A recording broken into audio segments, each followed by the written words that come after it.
Anil sir bio classes आज 12th का class है जिसमें मैं रिप्रोडक्शन इन फ्लावरिंग प्लांट्स के बारे में 10 क्वेश्चन एमसीक्यू दे रहा हूँ।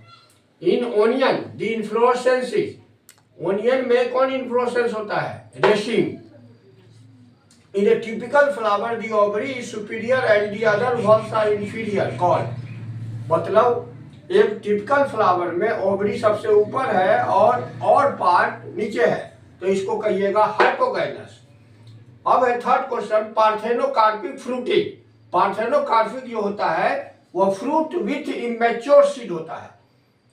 फिर है पॉलिनेशन बाय बैट्स, मान चमगादड़ के द्वारा जो परागण होता है उसको चिरप्टेरोफिली कहते हैं।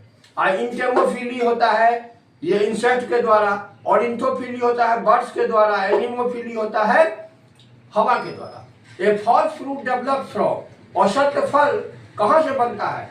From parts other than ovary, ovary को छोड़कर, जैसे एप्पल है, पियर है। इन्फ्लोरेसेंस इन मलबरी, मलबरी में आपको किस तरह का पुष्पक्रम होता है? तो कैटकिन होता है। फिर है natural propagation by leaves, leaves में जो होता है वेजिटेटिव प्रोपगेशन वह ब्रायोफाइलम में होता है।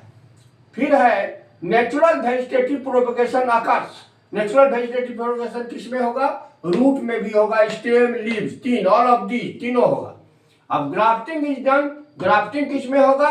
ग्राफ्टिंग होगा डाइकोटिलीडॉन्स में, न मोनोकॉट में होगा और न किसी में होगा। अब प्लासेंटेशन इज डिफाइंड, प्लासेंटेशन का डिफिनेशन क्या होता है? Mode of arrangement of placentae inside the ovary, ovary के अंदर ओव्यूल्स किस तरह सजा हुआ है इसको प्लासेंटेशन कहते हैं। जैसे मार्जिनल प्लासेंटेशन बी है, एक्जाइल प्लासेंटेशन जैसे चाइना रोज है, बेसल प्लासेंटेशन जैसे चाइना रोज है, बेसल प्लासेंटेशन जैसे सनफ्लावर है। तो इस तरह का इससे भी क्वेश्चन बहुत ज़्यादा आता है। Thank you.